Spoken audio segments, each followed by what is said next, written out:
I love the intersection of the idea of keeping or buying something based on whether it is useful or beautiful to you. So if something is useful or beautiful, you'll be motivated to take care of it and maintain it and not dispose of it. So that's part of being more sustainable.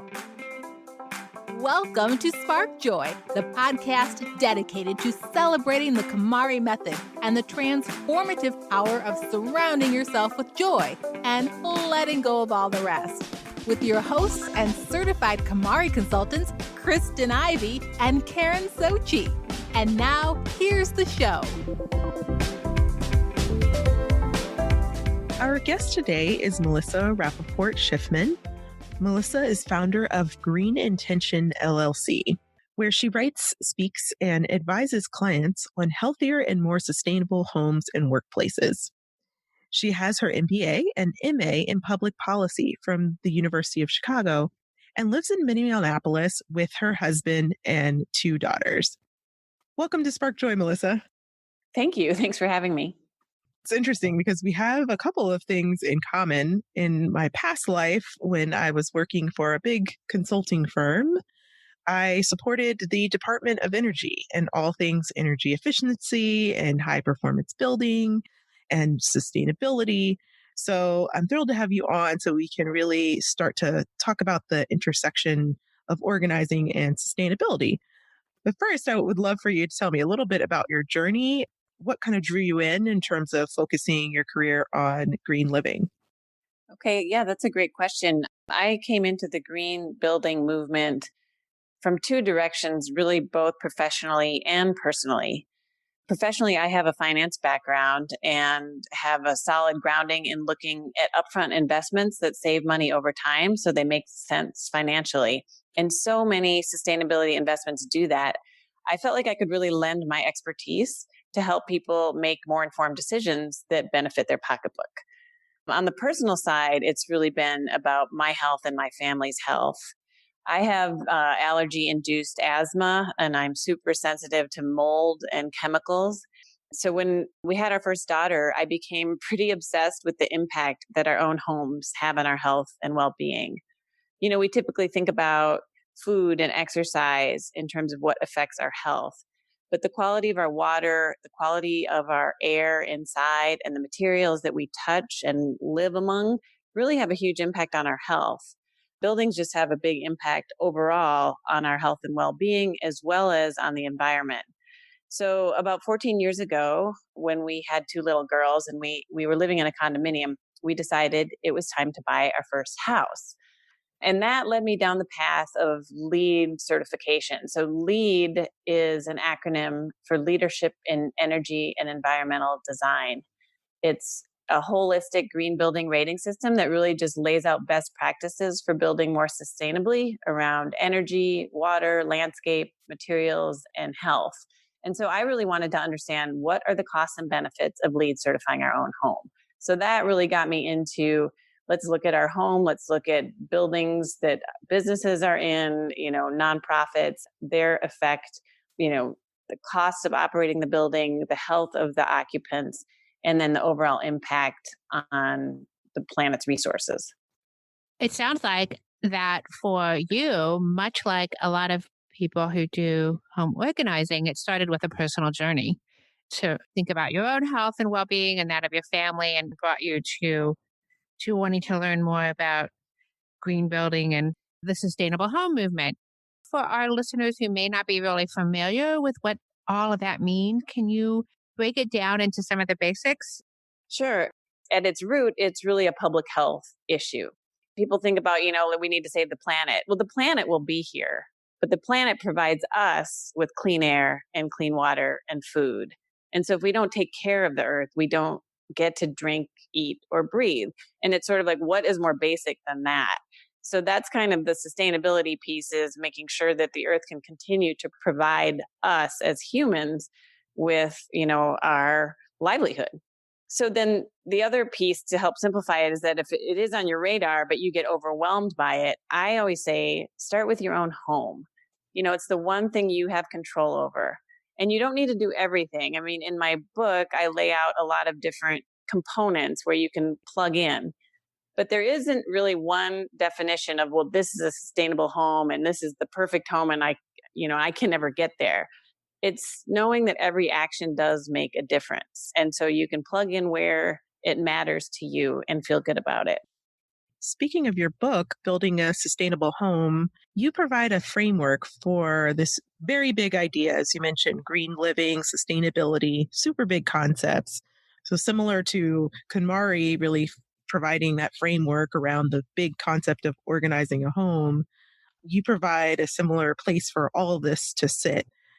Would you mind telling us a little bit about that values-based decision-making discussion that you had in the book and how this really applies to how we build or design or dwell in our space? Sure. Yeah. When we were building our own home, I was reading all of the guidebooks. And the one thing I realized is that the guidebooks are all about, what to do and sometimes how to do it. But I like to think more about the why. Why are we doing this? Why go green or why become more sustainable? And I came up with three key reasons for our health, our wealth, and our soul. These are things we think a lot about. Is this good for me? Does this make me sick? What's going to cost money? Can I afford this? And then what's meaningful to me? So these are basic values, and they became the framework for my book, Building a Sustainable Home, Practical Green Design Choices for Your Health, Wealth, and Soul. So looking at how we design and build and live in our homes presents a great opportunity to match our values with the choices we make. It's like voting with your wallet, and you get to live and see those choices every day. Well, that's really interesting, this idea of how it impacts your health, wealth, and soul. And some of the basis of KonMari is thinking in terms of how making a change in the way that you're functioning in your life can really have an impact far beyond just the act of organizing. Can you talk a little more specifically about the benefits of moving into a more sustainable home environment and some of the top reasons that make health, wealth, and soul, how they're impacted by moving in this direction? Sure. So the basic benefits of a more sustainable home is that it's healthier and it costs less to operate and maintain year after year. So that is the benefit to your health and wealth. But we also need to understand the impact that buildings have. I like to start out a lot of my talks with a question, and I say, raise your hand if you live or work in a building. And of course, we all do. We actually spend about 90% of our time indoors. But the built environment costs a lot to operate and uses a tremendous amount of resources. For example, buildings use 71% of our electricity, are responsible for 39% of our greenhouse gas emissions, about 65% of our waste, 12% of our water. And buildings also impact our health. The EPA estimates that indoor air quality can be 3 to 5 times worse than outdoors. But there's a third benefit I also like to add about, that it will be a healthier home that will save you money. And that is the benefit of comfort. There's a myth that you have to sacrifice beauty and comfort if you want to be more sustainable. And you really don't. A more sustainable home is much more comfortable to live and work in. But I could keep going. So the framework is really quite simple. It's three slices of a pie: health, wealth, and soul. And under each one of them, there are three strategies. So for health, it's clean water, clean air, and clean house. Clean filtered water is essential to our own health for drinking and washing. We use it in coffee, tea, and soups. And using your own water reduces waste by not purchasing and throwing out, empty bottles of water. And then clean air.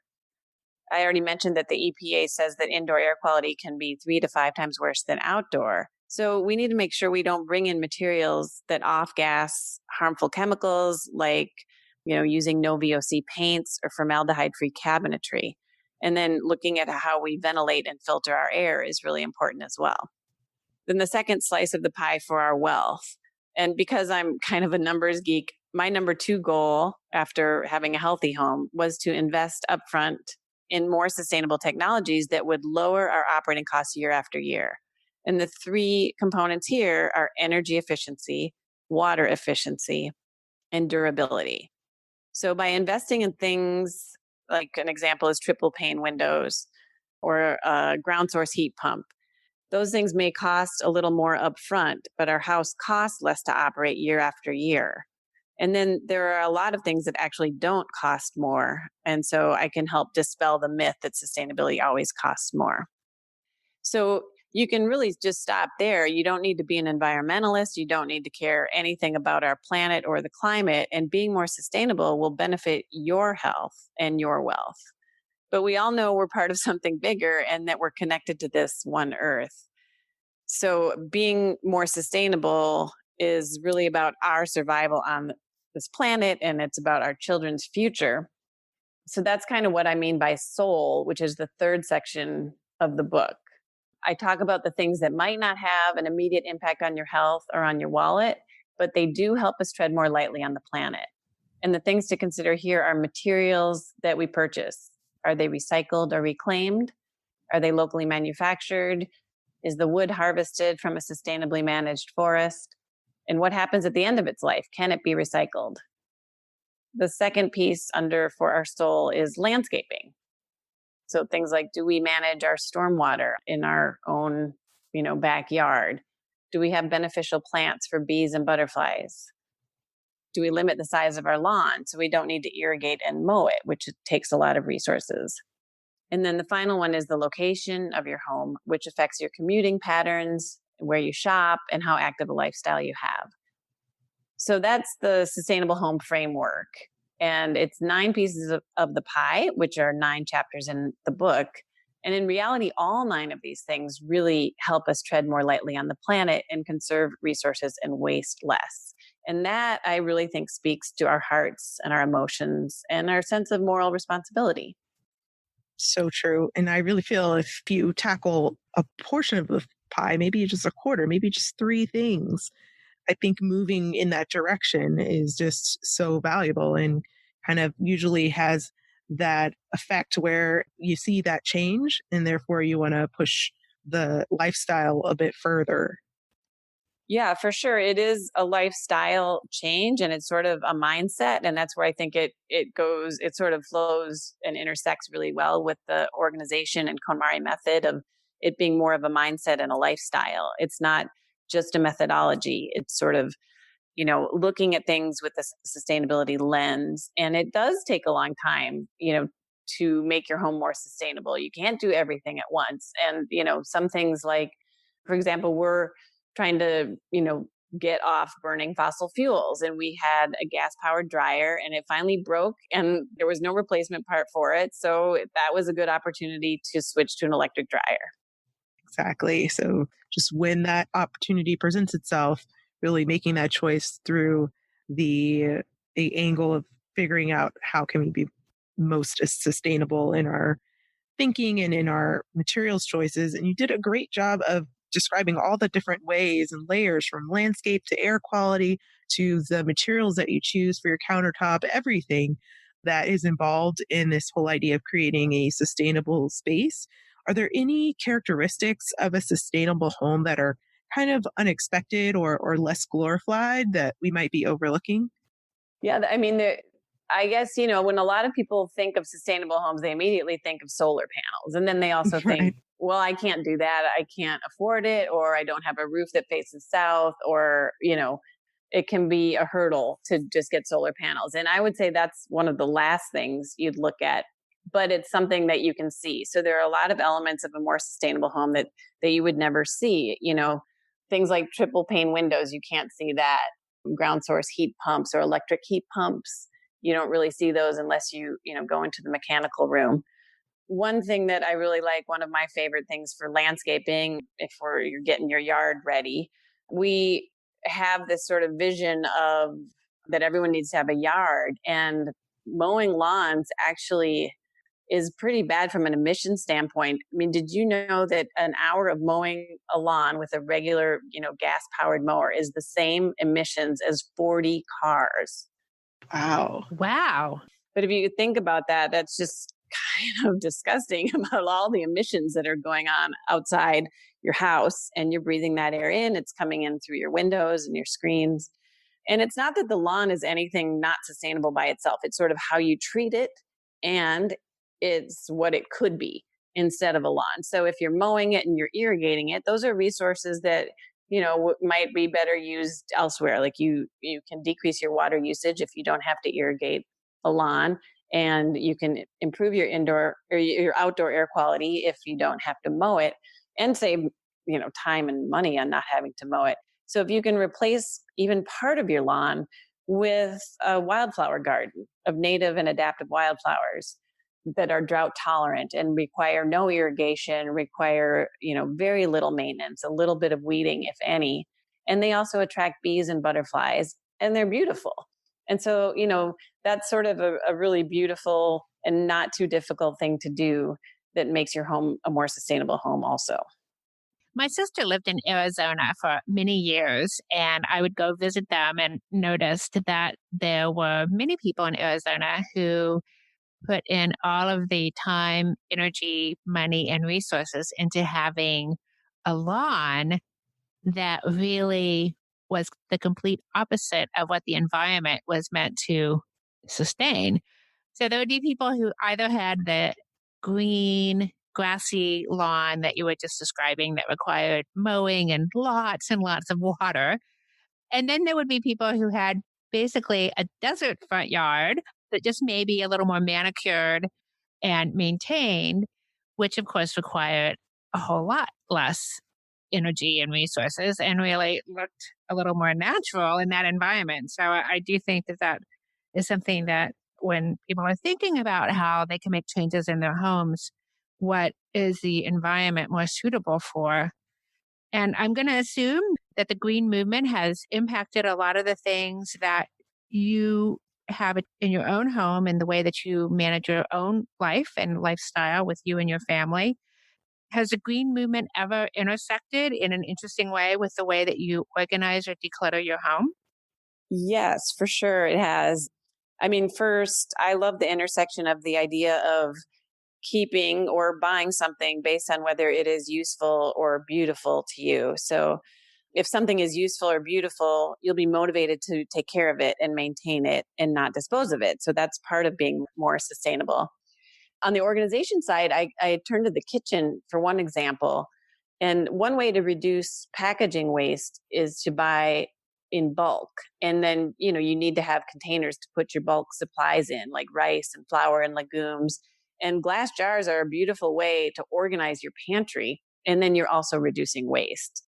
And on the decluttering side, I would say that's one area after I read Marie Kondo's book, I honestly sort of struggled with, because what do you do with all of your unwanted things?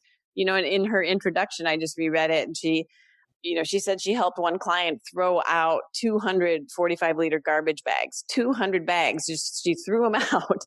And, throwing them in the garbage is not a very sustainable choice. So if it's still useful at all, just maybe not to you or not to me, but to somebody else, I want things to go to someone that would find it useful or beautiful. So I usually try to find places to donate things to, like Goodwill or Salvation Army, or I've donated some kids' stuff to a local school. And then, you can try and sell it and look to a consignment store or Craigslist or something like that. But then if it's not useful, can it be recycled? Does it need to go to a hazardous waste site? So there's a whole area there that I feel like is still, everyone's still trying to figure out, because every city and municipality has different rules about different waste and, whether they take recycled goods or not. So usually a quick internet search will help you find a place to take all of your things. But overall, I love the idea that changing your home can change your lifestyle and your perspective and your overall happiness. So it's sort of, it's thrilling to have an empty shelf. It's also thrilling to have, an empty garbage can at the end of the week, or it's really exciting to me anyway to have a low electric bill, or maybe even have no gas bill. So you're not burning fossil fuels in your home. I think those are great tips. And I love how you talk about that intersection and really get back to the core of it, which is recycling, reducing, reusing, all of these concepts which really run through things like decluttering or making your home more sustainable. And it's something that our listeners definitely feel passionate about, and our clients as well, making sure that things we're letting go of find a happy home if one exists, or making sure we recycle when we can. So I love that these two concepts marry so well.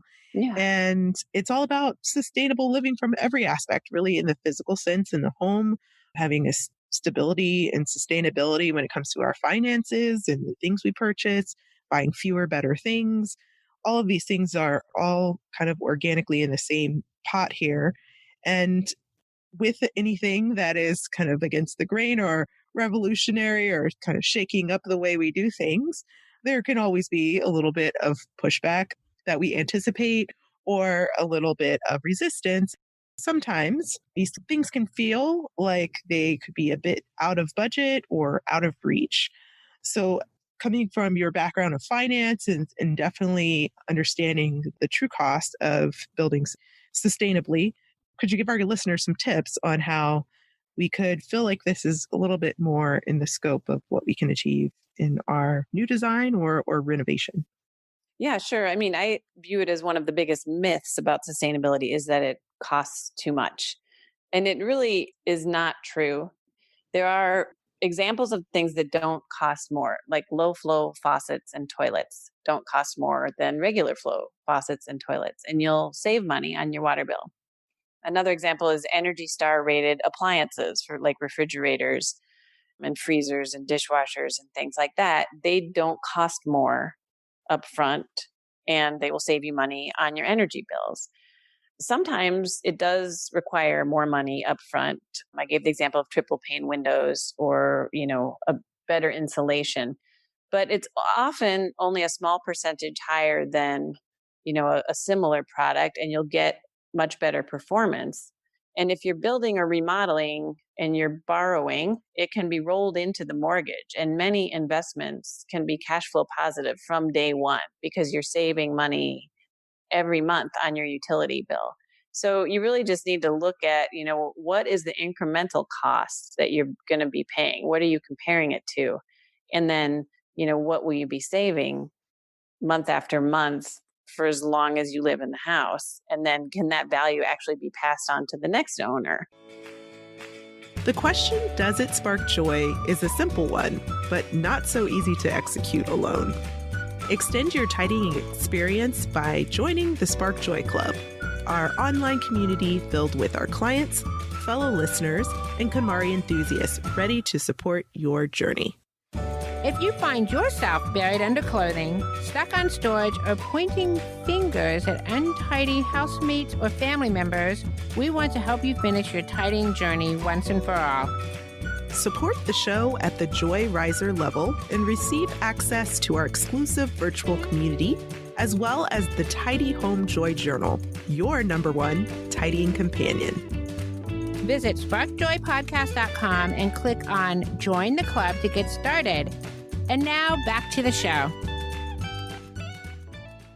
Well, we have to ask, what is your favorite home improvement tip?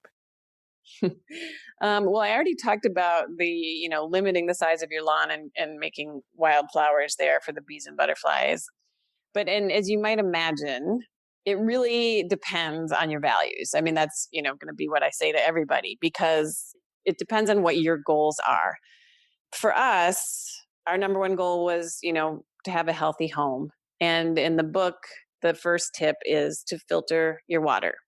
So I say that because we get, almost very clean water piped into our kitchens and bathrooms for such a low cost.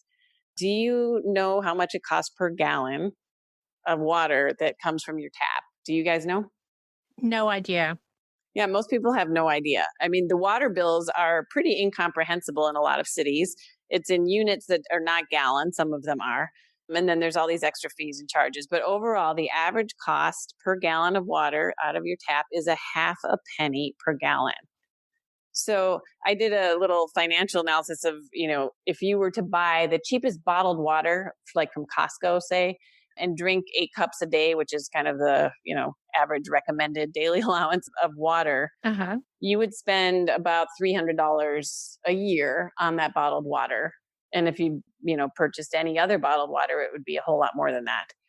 That same amount of water, 8 cups a day at a half a penny a gallon, costs you less than $1 a year. Wow. Wow. So, I mean, it's a huge difference. So drinking your own water can save you money. And then that doesn't even get to the waste of, freighting bottles of water and then throwing out or even recycling the bottles of water. So there are so many things that you use water for, and you can, purchase concentrated bouillon for soups, concentrated cleaning solutions, or make your own. So you can save a lot of money and really do a lot better for the environment in terms of waste and reducing waste if you use your own water. But for your health, my recommendation is to filter that water. There's an online database, the Environmental Working Group. I don't know if you're familiar with that, but it's ewg.org. They have a national tap water database where you can enter your zip code and it will tell you what kind of contaminants are in your water, in your municipal water. And you can get little water testers to see, how much of anything other than pure H2O is in your water. And so I always recommend that, to look at your water, get a test, and then filter it for drinking water. I'm fascinated by this. I probably would even test my post filter water too. Because some days, I'm like, is this thing really even working? Yeah, absolutely. We're all spending a bit more time at home these days for the health and safety of ourselves, our family, and our community. Are you feeling a little too close to your clutter for comfort? Maybe you're buried under stuff in the home office or craft space, or you're trying to carve out dedicated space for work or homeschool in your basement or on your dining room table.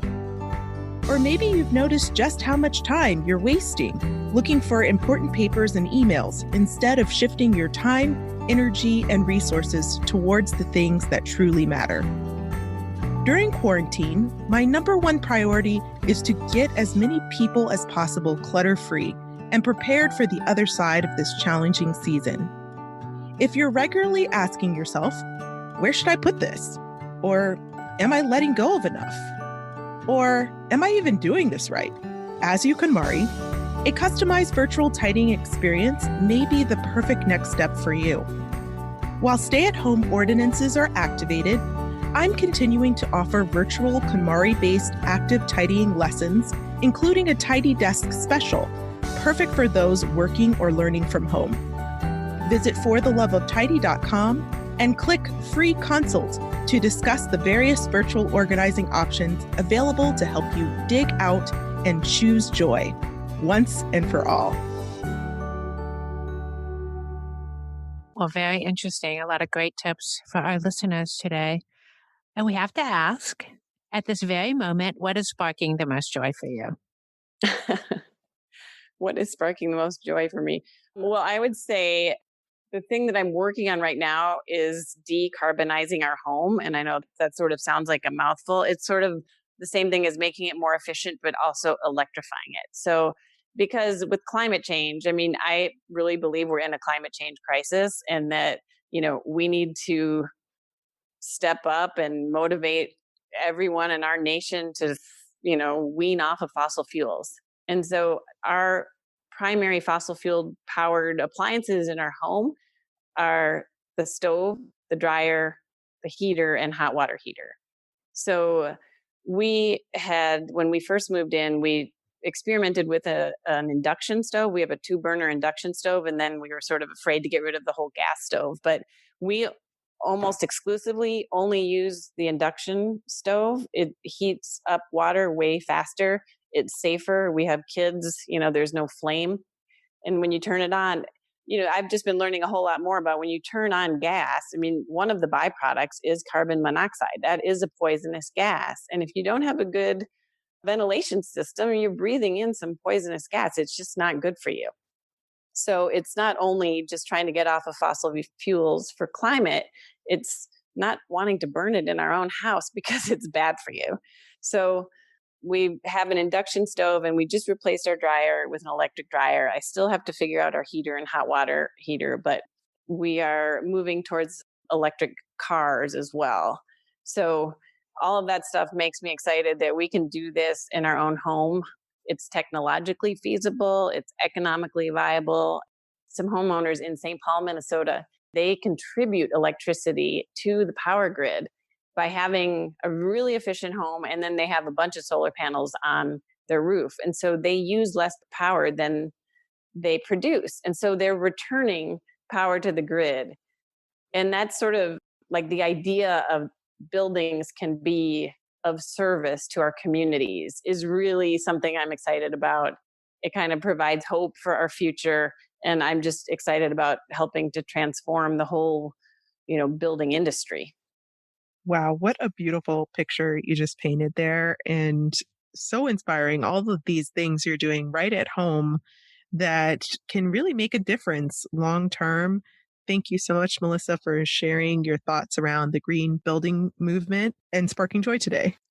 Well, thank you for inviting me. I mean, when I first, got your email about, how do you spark joy and how is a sustainable home spark joy?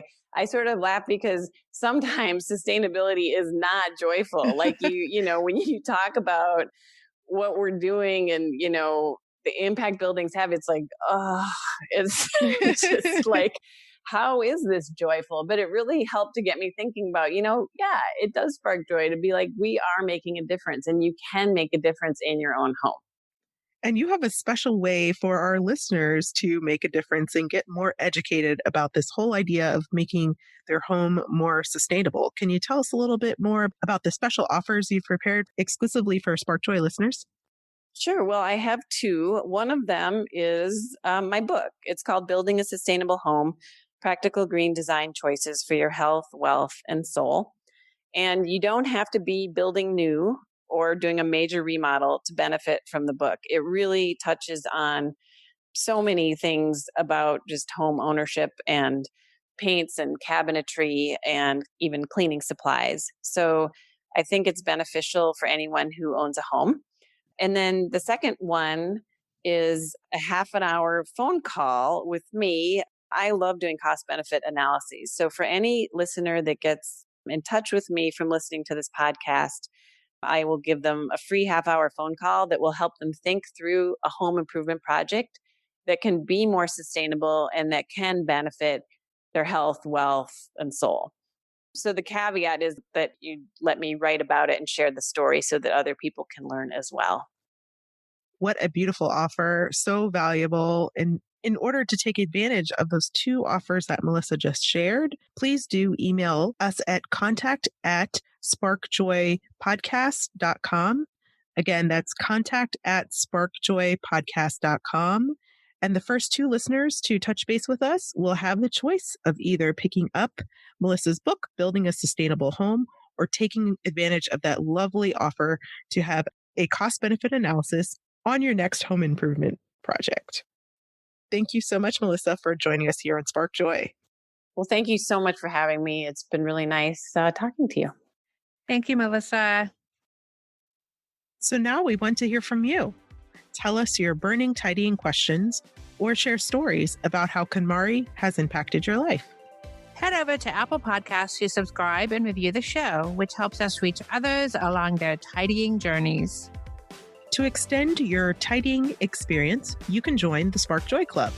Visit sparkjoypodcast.com and click Join the Club to become a member of the Spark Joy community or join us on Facebook, Instagram, and Twitter.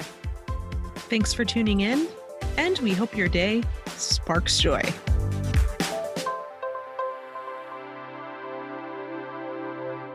Thank you for listening to Spark Joy with your hosts Kristen Ivy of For the Love of Tidy in Chicago and Karen Sochi of The Serene Home in New York City.